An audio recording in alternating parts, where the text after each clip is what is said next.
boa tarde a todos. Inicialmente eu queria cumprimentar o Centro de Liderança Pública pela realização desse fórum tão relevante para refletirmos sobre o futuro de longo prazo desse país. Agradecer a gentileza do convite do Luiz Felipe Dávila para compartilhar com vocês algumas ideias sobre um tema que me é muito caro, está muito próximo assim do que eu considero o maior desafio civilizatório da nação brasileira, que é o tema da educação.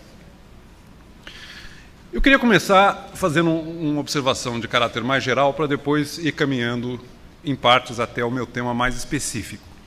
Não é segredo para ninguém, o Brasil está passando por um bom momento. Alguns chamam até de um momento mágico. O grande risco que nós corremos, no meu entendimento, é a complacência. É imaginar que este bom momento durará para sempre e que nós não precisamos mais agir corajosamente e tudo se resolverá de maneira mágica. Eu já tenho uma certa idade e eu me lembro que o Brasil passou, há não tanto tempo assim, por momentos que pareciam mágicos. Momentos que o mundo nos via com muito bons olhos, tudo parecia correr a nosso favor e, em retrospecto, fica muito claro que não havia nada disso. Desse momento eu não me lembro pessoalmente, eu estava nascendo, mas vivemos um período de muita euforia e confiança no futuro do Brasil. Na segunda metade dos anos 50, o governo Juscelino Kubitschek, todo o desenvolvimentismo. Depois, durante o regime militar, vivemos mais um momento em que o mundo olhou para nós com muita confiança. O Brasil era um grande candidato a se tornar potência em curto período de tempo, que foi o período do governo Geisel, o segundo PND. Deste eu já tenho alguma lembrança. Eu lembro muito bem o bordão do governo Geisel, o Brasil como uma ilha de prosperidade num mar turbulento. Depois nos tornamos uma ilha de turbulência num mar de prosperidade, né? Foi mais um momento que não teve sequência, que não se prolongou. E agora nós estamos novamente num momento desse tipo. Um momento em que é possível sonhar, porque podemos olhar para o nosso futuro com mais generosidade, com mais confiança, mas, como eu disse inicialmente, se não soubermos usar sabiamente esse momento em que as coisas correm a nosso favor, mais uma vez nós vamos ter apenas uma sensação que não se realiza e que não se concretiza. O problema brasileiro, em grande medida, esse vai ser um tema presente na minha fala, é exatamente não se deixar levar pela satisfação momentânea e encontrar forças para agir corajosamente no presente, tendo em vista as gerações futuras. Eu entendo que todas as grandes dificuldades brasileiras, muitas delas foram discutidas aqui nos painéis e nas apresentações anteriores, acabam, em última análise, tendo a ver com essa dificuldade que nós temos de fazer escolhas intertemporais corajosas, de aceitar perdas e sacrifícios momentâneos para apostar de maneira corajosa, de maneira correta no nosso futuro de longo prazo. Problemas como infraestrutura, como previdência, como baixa poupança e, sem dúvida nenhuma, o grande desafio civilizatório brasileiro, que é formar capital humano. Portanto, o meu tema é esse das escolhas no tempo e o centro da escolha no tempo que o Brasil precisa fazer, se realmente quer tirar um proveito adequado deste momento favorável, é a coragem de investir em capital humano de uma forma muito mais plena, muito mais ousada do que foi feito até o momento. Eu vou dividir a minha fala em 3 partes. Eu vou começar com uma breve e introdutória consideração sobre o conceito de capital humano e o papel de capital humano no crescimento econômico. Em segundo lugar, eu vou caracterizar o nosso momento relativamente aos demais países do mundo, no quesito acumulação de capital humano. E, por fim, eu acho que é esse o propósito do fórum, eu vou elencar aqui o que eu creio ser, aquelas que eu acredito serem as principais ideias, força, que deveriam nortear uma ação de aceleração da formação de capital humano no Brasil. Então, o meu caminho é de uma visão mais conceitual, passando por uma análise e diagnóstico da situação presente e olhando para o futuro. Eu vou caminhar do presente para o futuro. Qual a relação do conceito de capital humano com crescimento? Eu queria começar com uma simples e importante observação. Se nós pegarmos os países do mundo hoje, do ponto de vista econômico, se identifica com muita clareza a existência de 3 situações. olhando para a produção média por habitante, o chamado PIB per capita. Não adianta se confortar na ideia do PIB total de um país, porque, por esse critério, o México é mais próspero do que o Canadá e a Índia é mais próspera do que a Alemanha.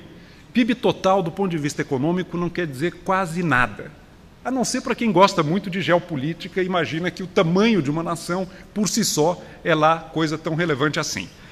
O que interessa é o PIB per capita, a produção média por habitante, a produção média por trabalhador, traduzida para a paridade do poder de compra da moeda, para nós captarmos realmente a produtividade do trabalho nesse país. Se nós olharmos para esse número, o PIB per capita no mundo hoje, nós vemos claramente 3 categorias. E o Brasil está numa categoria intermediária. Os países de altíssima produção média por habitante, os países médios e os países de baixa produção média por habitante e baixa produtividade. Qual é a ordem de magnitude? Nós estamos falando de um Canadá, de um Brasil e de uma Índia, para usarmos proxies aqui estilizadas das 3 situações. A produção média por habitante no Canadá, como em todos os países altamente desenvolvidos, é da ordem de 4 a 5 vezes maior do que no Brasil. O trabalho anual de um canadense agrega um valor 4 a 5 vezes superior àquele produzido por um trabalhador brasileiro em média. Se nós compararmos o Canadá com um país de baixa renda per capita como a Índia, nós vamos de 4 a 5 vezes para 10 a 12 vezes maior. Ou seja, existe um fosso muito grande na produtividade do trabalho humano nessas diferentes situações. O Brasil está estagnado nessa comparação com os países desenvolvidos há muito tempo.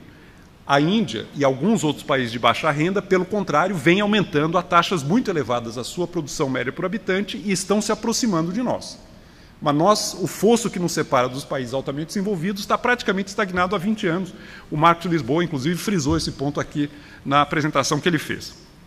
A pergunta: o que explica esse tremendo diferencial de PIB per capita, de produção média por habitante? E a resposta tem 2 partes. A primeira é o estoque de capital físico e humano por trabalhador, por membro da população economicamente ativa. É a diferença que faz você trabalhar com um trator ou trabalhar com uma enxada. É a diferença que faz você trabalhar com máquinas, com computadores, com alta tecnologia, ou você trabalhar simplesmente com as suas mãos, vendendo na esquina alguma coisa para ganhar o dia seguinte. O estoque de capital físico e o estoque de capital humano é uma dos componentes dessa enorme diferença. O segundo componente é a eficiência alocativa dos recursos. Não adianta um país ser muito bem dotado de capital físico e humano se os recursos produtivos não estão direcionados e aplicados aonde o seu retorno é mais elevado. Existem casos de países que acumularam muito capital físico e muito capital humano, por exemplo, as economias de planejamento central, e, no entanto, tinham baixíssima produção média por habitante comparada com os países capitalistas, os países de mercado. Por quê? Porque não tinham um sistema alocativo eficiente. Alguns desses países eram economias de guerra. A produtividade média por habitante fica muito baixa, a rentabilidade dos esforços é comprometida por uma ineficiência alocativa, falta de incentivos, falta de instituições que garantam o máximo retorno da hora trabalhada. Então, esse é o quadro. Estoque de capital e eficiência alocativa. Vamos caminhar para o capital humano. Onde é que entra o capital humano nessa história? Até o final do século XIX, os economistas olhavam para a acumulação de capital dentro de um conceito quase exclusivo de capital físico. Máquinas, equipamentos, infraestrutura, construção civil. Se vocês pegarem Adam Smith, David Ricardo, Marx, que escreveu a sua obra máxima, não por acaso, chamada O Capital, quando eles pensam em acumulação de capital, eles estão olhando para coisas tangíveis. Estão olhando para estradas de ferro, máquinas a vapor, edifícios, infraestrutura, meios de transporte.